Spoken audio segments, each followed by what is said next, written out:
Hey, what's up, everyone? Renee back here with part two of my New York Film Festival vlog, diary, however you want to call it. It is Monday. I just got home not that long ago. I am kind of exhausted and I am sick and tired of rain, of water. And I'll explain why in a minute. If you are not familiar or you're new to this, I am attending and covering New York Film Festival for the very first time for the channel here, Low Key Geek.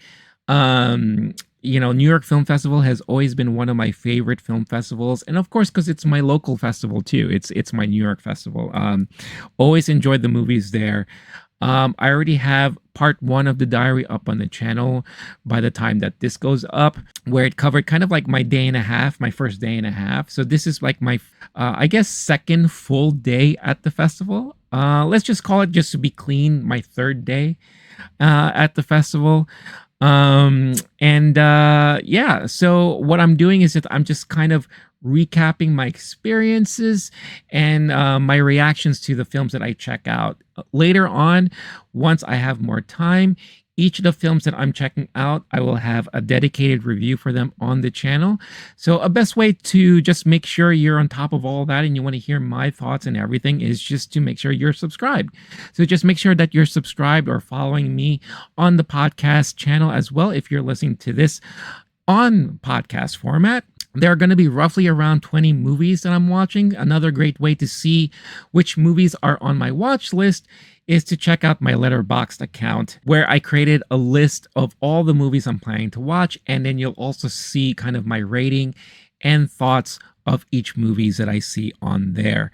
Again, everything is linked in the description of this episode of this video that I'm doing right here. So, like I said, it's Monday. I woke up extremely early because the first movie that was screening today was a movie that I knew if I missed out on it, I will be hating myself, because this was a movie that I have been eagerly anticipating ever since it was announced earlier this year, and that is The Boy and the Heron.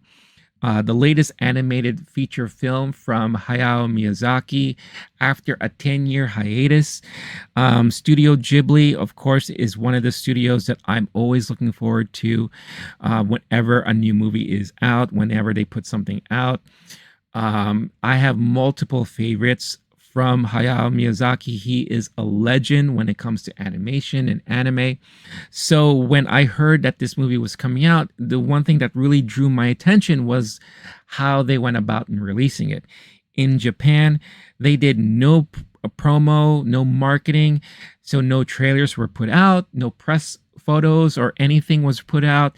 They did like a small, like kind of like a brief social media thing where they just made an announcement, and they had like certain hand-drawn images just telling you basically, oh, this is the name of the movie and this is when it's coming out, right? So it was kind of just like an interesting spin, and something that I always have wished and hoped that American studios or a American studio would try once and see what happens.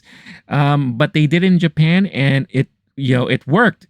Tons of people who obviously who are fans of Hayao Miyazaki and Studio Ghibli went out in droves opening weekend, and it broke records, and it continues to break records and all that. This was kind of touted as Hayao Miyazaki's his final film. Is it going to be? We don't know right now, because he kind of expressed interest that maybe he may want to do another one after this.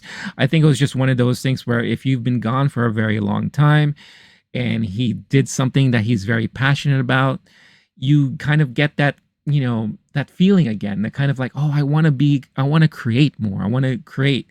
So maybe he's got kind of like, that urge to do more and all that. So I went there early to make sure that I stood in line and I secured my spot. So I left the house and I got there really early. The screening was supposed to be at 10 a.m. I got there at 8:30 and there were already people in line. Not a lot, but there were like a good, I would say maybe 25 people in line at the point that I got there. So I'm like, all right, I think I made the right choice. However, it has been raining and it's been cold. So we basically had to stay online for a good hour and change in, getting soaked, getting pretty much drenched. Of course I had my umbrella and all that, but it was extremely windy too, because this was all part of like some little nor'easter that we're getting for the next couple of days. My pants were soaked. Like this whole part of my body was kind of wet and what have you. But I said to myself, hey, rain or shine, I'm going to see this damn freaking movie, right? So when we finally got seated and all that, they did something really nice. They gave us kind of like these little press kits for the movie with some nice images. Now, I decided not to look at any of this because even to the moment of the screening this morning, I have not watched a single trailer. I have not. The only image that I saw was the image that they posted on the Lincoln Center New York Film Festival website to talk about the film. That's the only thing I saw, and then that was the only kind of like synopsis I've read as well, which was in a sense pretty vague, right? So then afterwards, obviously, after the movie screened, of course, I'm like reading everything, and they give you like a nice little details of everything here and all that. So I thought that was pretty cool. But yeah, so go inside and I watched the movie. And I guess what I should start off with, let me start off with the synopsis here. Is a boy discovers an abandoned tower in his new town and enters a fantastical world with a talking gray heron. That's the description on Letterboxd. When you think of Studio Ghibli, and especially if you're a fan of animation, if you're a fan of anime, Studio Ghibli always stands out because for a lot of people, Studio Ghibli is almost like an entry into the world of anime. And for every person who is a fan of Studio Ghibli, there is always going to be a movie or several movies that you call out and say, I'm a fan of this, because of these, right? For a lot of people, My Neighbor Totoro was kind of the first one that drew them into this world of the Ghibli universe, of the Ghibli animation style and what have you, the world of Hayao Miyazaki. Some would say Laputa, Castle in the Sky, Nausicaa, right? For me, it was Howl's Moving Castle. I mean, I've seen Totoro before that, but for me, the one that stands up as number one is Howl's Moving Castle. And then for a while, ever since The Wind Rises, which was the last movie that Miyazaki wrote and directed, which was nominated for an Academy Award for Best Animated Feature. But that came out like 2013, 10 years ago. I felt like something was missing in that movie, and then, that's when Hayao kind of semi-retired or took a break. What a difference a break makes, because this movie reminds me what drew me to Studio Ghibli and solidifies Hayao Miyazaki as the pristine animator when it comes to anime, when it comes to feature film. It's a technical achievement and a visual masterpiece. It blew my freaking mind away. It was gorgeous, beautiful, well animated. And again, it's that hand-drawn animation that we don't see anymore these days.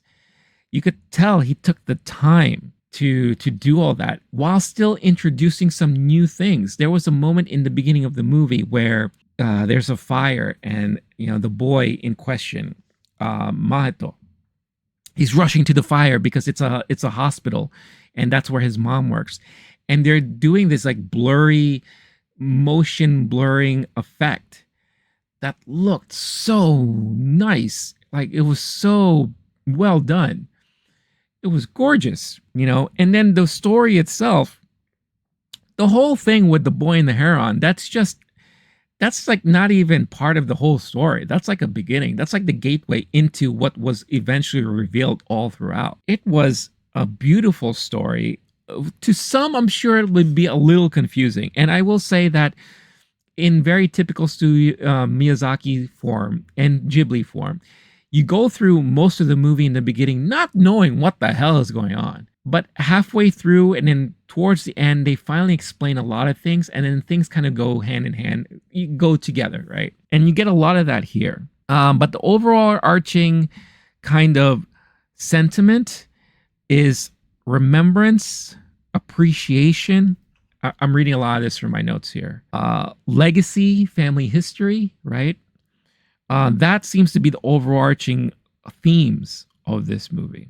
Being, there's a part of it where it kind of displays dedication and how too much dedication and passion for one's thing could drive you crazy, right? And how there should always be kind of a balance. It was very much like Alice in Wonderland or Wizard of Oz. I felt a lot of the same kind of themes in there. Not exactly to the T, but there's like little like nods to it, and you can kind of like sense it. My gosh, it's something that everyone should experience. If you love the format, if you love this type of genre, if you have an appreciation for just art and animation, this is a must-see for all of you out there. It was just gorgeous, and it reminded me of what's been missing within Studio Ghibli. Because even though, for Miyazaki, like, The Wind Rises may have been his last film, we've been getting other movies, but for me, it's never been to that quality. And with Miyazaki kind of coming back and giving us this, I missed it, and it reminded me again of why I love him so much as an animator, as a director, as a writer. It reminds me of how he was able to form Studio Ghibli and why Studio Ghibli is known for such fantastical masterpieces, such brilliant works of art and storytelling. It just blew my mind. It blew me away. And the majority of the crowd really enjoyed it. I do feel like a lot of the story may have kind of flew over some people's heads a bit. You have to allow yourself to be immersed in this world. Let it take you on for the ride. The score was great. And the pamphlet here mentions the theme song, Spinning Globe. Lyrics, music performed by Kenshi Yonezu. Was really, really good. Just everything was really good about this. And again, I want to talk so much more about it, but like I said, I will make sure to dedicate a separate video, a separate review for this particular movie. But I am so glad I woke up so early and stood out in the cold and rain to watch this movie, because it was well worth it. And I was so happy when it was all said and done. And honestly, I would love to see it again. So when it finally gets its full theatrical run, I trust me, I am definitely going to be checking it out for sure. Hey everyone, this episode's brought to you by Mint Mobile. Make sure to check out the link in the description of this episode or scan the QR code you see on the screen right now and find out how you can get unlimited data for only $15 a month. Save a whole ton of money on your monthly cell phone bill without sacrificing any of the quality. No contracts to worry about, you can cancel anytime, and the transferring process is so easy. You can keep your phone number or get a new one. Need a new phone? They got you covered as well. Over a year ago, I switched from Verizon without any hesitation, and it's not just because I found Ryan Reynolds to be a sexy mother. Shut your mouth. I'm just talking about Mint Mobile, but I guarantee you, if you give Mint Mobile a shot, you'll understand why I made that switch, and you too will be a happy Mint Mobile customer. So once again, check out Mint Mobile, link in the description of this episode or QR code on your screen. Check them out. All right. The next movie I was able to see, and one thing that's really cool about the festival is, and I mentioned this in the previous diary entry, majority of the main slate of films, the ones that are very much, the focal point for a lot of people who are watching films and covering films at the festival, are held in one particular theater called the Walter Reed Theater at Lincoln Center. So my day was basically going to be revolving around, movies that are shown at this theater. One thing that's really cool is that if you're going to be attending the next film after the one you just watched, they give you kind of a red ticket like this, which allows you to kind of just go back without having to go back in line or queue in line. So what many people do, and what I do, is that we leave our bags there, just to save our seat. so that we could come back and all that. So I thought that was really neat that they do that. Who knows? Maybe that's always the case. But again, this is my first time doing this stuff. So I thought it was pretty neat. But the next movie on my list, and it's funny, it kind of feels like I had a Japanese morning. And the movie is called Evil Does Not Exist. Evil Does Not Exist is from director Ryosuke Hamaguchi, who is one of my favorite Japanese directors. You should be familiar with his name. He was known for Drive My Car, which won the Oscar for Best International Feature Film.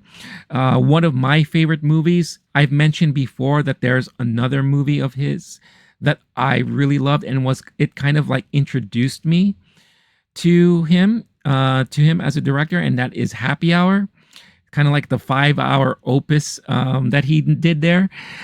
So a huge fan. So of course I was really looking forward to his next movie here, Evil Does Not Exist. So for all of you, the quick synopsis here: Takumi and his daughter Hana lives in Mizubiki village close to Tokyo.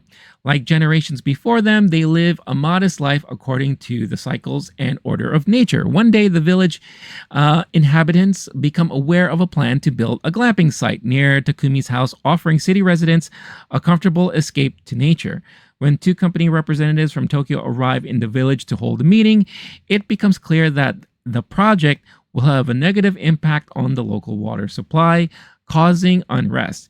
The agency's mismatched intentions endanger both the ecological balance of the plateau and their way of life, with an aftermath that affects Takumi's life deeply. So the synopsis here on Letterboxd actually gives a good amount of most of the story there. I will say, watching this movie, I don't consider this to be maybe one of his best, but it's definitely a really good movie of his.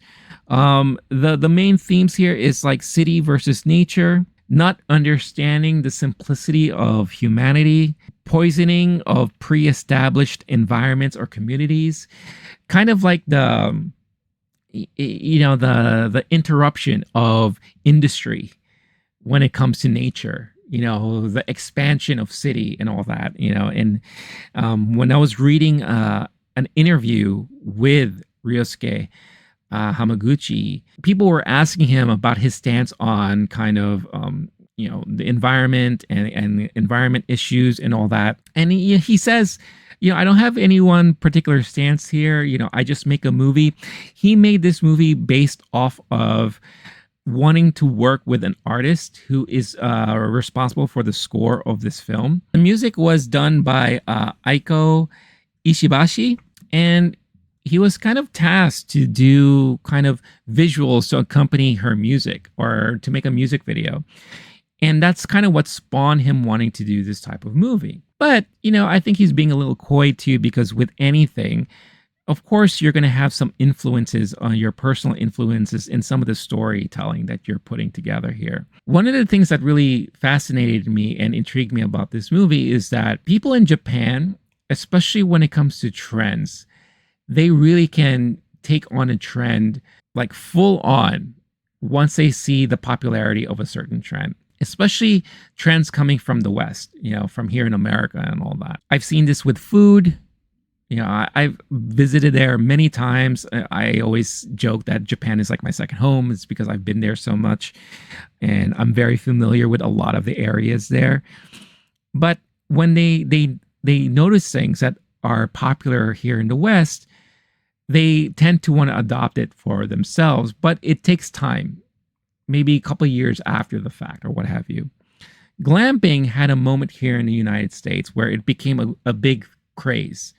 Everyone wanted to go glamping and all that. So it's funny that, several years later, or many years later, glamping has become like a very popular thing in Japan, and they're always trying to find ways to increase tourism, not from foreigners, but from within Japan, especially those who are city folk, like people from Tokyo, the salarymen, the salary women. They want escapism, right? They want escape. And in doing so, they want to find new ways to get that escape, especially when it involves nature, because Japanese people in general have a passion for nature. They love nature. So I thought this was very, very interesting. And you will see a lot of that come into play, especially with the two representatives from this company interacting with the locals of this environment, of this community. And you can see that dynamic and the differences there and all that.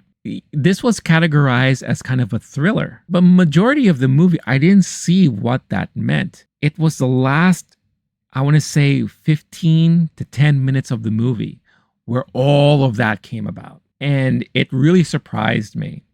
And I was like, oh, this is where it all came about. Like, and the only thing I'll say without spoiling anything is like, again, at what lengths will someone take to ensure that nothing interferes with their environment, with their community? Very, very great filmmaking. There was a lot of one shots, panning shots that was done very brilliantly, very purposeful and very intimate camera angles and moments with characters, which he does really well. It kind of makes you more connected with the characters that you're watching so that you can feel what they feel, you understand their plights, what have you, and that. He does a lot of that stuff very, very well. The score and soundtrack, of course, was just really good, and everything was just really, really it really all blended well together, and it was so beautifully done.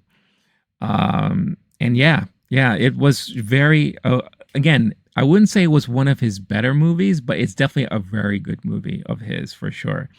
And something that I would recommend if you are a fan of all that. Last movie on my list here. So after Evil Does Not Exist, I kind of took a break. I went to have lunch. I went to eat at this really, really nice diner near Lincoln Center that I love. I always love to go there when I have a chance. And then I went back to check out The Beast, or as it's pronounced in French, La Bête. La Bête is a French-Canadian film directed by Bertrand Bonello. It stars one of my favorite actresses today, Léa Seydoux, and George McKay. You may be familiar with George McKay from a movie, 1917. In the near future, emotions have become a threat. Gabrielle decides to purify her DNA in a machine that will immerse her in her past lives and rid her of any strong feelings. But then she meets Louis, and although he seems dangerous, she feels a powerful connection to him as if she has known him forever.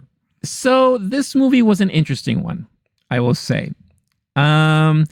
It was again, my experience when it comes to French film is very little, but from what I've seen, this is a very, very French film. Like, definition of French film. Very avant-garde in many ways, very confusing, mixing of a lot of different tones and genres, and just a lot of experimentation, especially when it comes to framing of certain shots or kind of the formatting of a lot of the sequences and all that. Lovely one shots are seen throughout this film, which I really appreciate. The two will switch language in a heartbeat. They'll go from French to English and then back, vice versa. They'll just very free flowing, which I thought was so interesting and very, very unique to see. The movie takes place in 3 time periods. It takes place in Paris right around the time of the Great Flood of Paris. Then it'll skip forward and kind of skip around between 2044 and 2014. And basically, it's kind of like a love story, a forbidden love story, or unrelenting or unrealized love story between the two. And basically you go on this journey of them feeling that there's a connection between themselves all throughout these different iterations of their lives, or versions of of a life that they live, because again, they are who they are back in France. And then they are different people, but still somewhat the same in 2014. and then their versions of themselves again in 2044, right? And they in 2044, where I guess the main crux of this story kind of originates, AI is big. The sense of feelings is kind of frowned upon. So everyone kind of has to be on a keel level. So that's where the whole DNA remanufacturing comes into play, to kind of get rid of all of those strong feelings, to kind of get rid of all of those connections, especially connections to past lives. And we're talking about legitimate past lives, because again, we're talking about different lives, versions of their lives in these different time frames and all that. But the common theme in every time frame is that these two have come across each other, and there is a draw, there is a connection there. And it's a romantic connection, but it's a connection that could never be achieved because of some incident or something that prevents them from being together. There were times where I felt like it kind of dragged, I will admit. This movie felt it was extremely long. It was 146 minutes. So we sat through a lot, for sure. But I will say the one thing that stood out was the acting. Léa Seydoux, this was probably some of the best acting I've seen her do ever. Her performance was extremely strong. George McKay, who I heard was a last-minute replacement for his role. I don't know who it was that he replaced. But again, strong performance from him too. He plays an American version of himself in 2014, which I thought was extremely hilarious. It kind of portrays more of a toxic masculinity when it comes to that period and the dynamic between the two. So that is definitely something that stands out. And I have to say, this movie was ambitious overall. It was an extremely ambitious film, for this director, who I'm not familiar with at all. But from what I've heard of people saying, from the audience, from the rest of the people, it is very similar to his previous works of like Nocturama and Zombie Child. Coma was something that they were mentioning too, from what I was hearing them, but I am not familiar with any of these films. Does it make me want to go back and check them out? Maybe I am a little intrigued, I will say. But yeah, it is just overall kind of a very compelling film in many ways, but also confusing. And it really tests you as an audience as your patience. I also kind of want to say, but there's a lot of stuff that happened there. But if anything, I will kind of mention it's definitely the strong performances by the two. It is something to be recognized for sure. And I don't know if I enjoyed this movie, but I am happy I saw it. And the one thing that intrigued me again, it was Léa Seydoux. I wanted to see her in this film. And just when I heard the description of the movie, it intrigued me, So I am happy I saw it. I don't think it's a movie that I can see again. And if I were to recommend this movie, I would have to recommend it to people who are very much into like those type of films, into like French cinema, very experimental films, very avant-garde type films, very, films that they test the limits of the audience and their own filmmaking, especially when it comes to visualizations, sound, concepts, and all that. No, I'm glad I saw it. And if you watched my previous diary entry, I mentioned someone that I'm calling the Carnival Clown or Pennywise, because of this person's laughter. And boy, did I find out that he was in this screening, because I didn't see him before, but I heard the laughter. And I was like, oh, he's here. And it was like in full form. It was in full force. And I thought it just, now that I hear it, all I can do is laugh. But I can see how it could be distracting. When I was watching Anatomy of a Fall, and this same person was laughing a lot during some sequences, the lady sitting next to me was visibly annoyed, and even at one point kind of did one of those kind of things like that. So I could see how for some people it can be really annoying. I think for me now, it's like one of those things that I am now always looking forward to hearing and checking out, because for me it's just kind of comical at this point. And you know, Blake, who I do the movie time podcast with, he has kind of a laugh that stands out, you know, and maybe to some it can be distracting or obnoxious or whatever, but it's something that I'm used to. That is his character, and it doesn't bother me, you know. So I guess it could kind of be described as that. But this guy's laughter is more of like what? Like I said, like if you know Pennywise, it's more like that. So it is very, very interesting and fascinating. But nope, that was my Monday, my day today at New York Film Festival. This part 2 of my diary blog.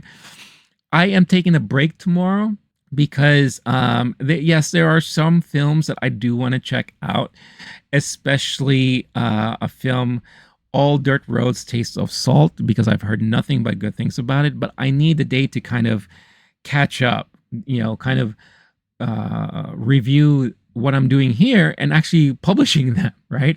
I'm kind of lacking and kind of behind on that stuff. So I want to make sure I take the day to do all that stuff.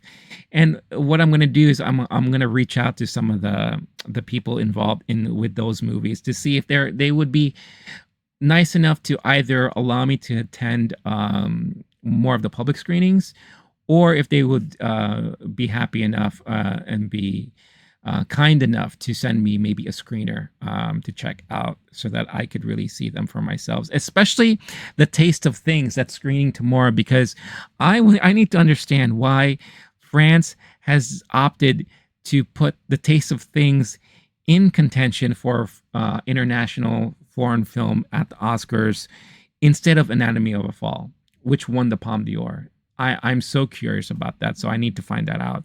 So I love to check out that movie and see why that is. But yeah, that ends today's journal entry. Thank you again so much for watching and or listening. Really appreciate it, and I appreciate all the support as always. You know the drill. Like, subscribe, follow, comment, leave a nice comment for all of you who are interested in the movies that I'm talking about. Would love to hear your thoughts about everything that I'm saying. And help further, help show support by checking out stuff in the description of this video, whether it's through affiliates or through the shop. Buy a shirt, buy a sticker, what have you. It would be greatly, greatly appreciated. But stay tuned for journal entry part 3 for the movies that I will be seeing on Wednesday. Looking forward to Wednesday. So again, thank you so much for watching. Until next time, stay cool, stay classy, stay safe. I am going to bed. Peace out, y'all. Bye-bye.